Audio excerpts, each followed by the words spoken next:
मेरा पुत्र बहुत धनाढ्य हो और गौ ब्राह्मणों का उपासक हो तो उसे 7 से 8 वर्ष की आयु में जनेऊ, एक प्रमाण ये भी उपलब्ध होता है।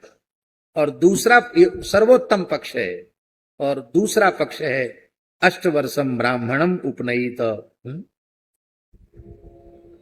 11 वर्षम क्षत्रियम और 12वें वर्षे वैश्यम उपनयित, ये भी। तो समय से जनेऊ धारण करो। हमारा यज्ञोपवीत संस्कार,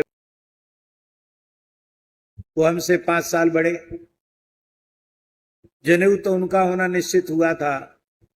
और काशी के एक बहुत बड़े विद्वान थे, बड़े पवित्र आत्मा थे, पंडित श्री मंडलीकर जी शास्त्री जी, महाराष्ट्री दाक्षिणात्य ब्राह्मण थे। वो काशी के सुप्रसिद्ध वेद के विद्वान थे। भारतवर्ष के गिने चुने विद्वानों में उनकी गणना थी।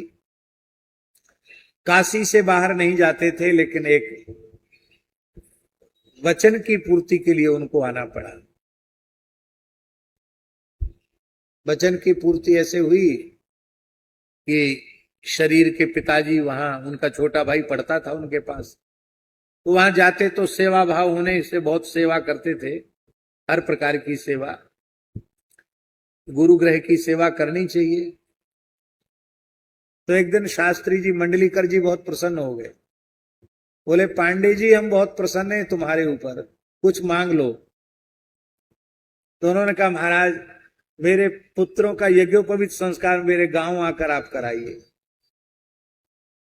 अरे बोले आपने क्या मांग लिया, मैं काशी से बाहर जाता नहीं हूं, काशी की सीमा का अतिक्रमण नहीं करता, कहीं नहीं जाता हूं, लेकिन एक ब्राह्मण को मैंने देने को कहा और ब्राह्मण ने मांग लिया, तो अब हम अपना नियम छोड़कर जाएंगे और हम जनेऊ कराएंगे।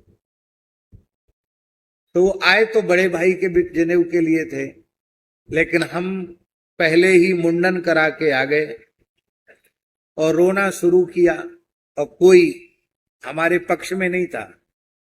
क्योंकि आप समझ सकते हैं 7 साल के बच्चे का कितनी आयु होती है। तो गांव के जो पंडित थे उन्होंने कहा बुंदेली भाषा में, 100 तो आउत नहीं है, जनेऊ पैरवे खो रो रहे, बुंदेली भाषा में, माने शौच जाने के बाद शुद्धि करना नहीं आता इतने छोटे बच्चे को, और जनेऊ के लिए रो रहा है। पंडित जी आपका पुत्र है? बोले हाँ। कितनी आयु है? बोले 7वीं में चल रहा है। अरे बिल्कुल ठीक समय से रोया है। हमने अपने मलुक पीठ में जो वेद पढ़ाते हैं आचार्य जी, उनके पुत्र का 5 वर्ष की आयु में प्रयोग किया कि जब शास्त्र में लिखा है तो इसका कहीं प्रयोग करना चाहिए। राम स्नेही मिश्र की अवस्था छोटी है और 125 विद्यार्थियों को पढ़ा रहा है।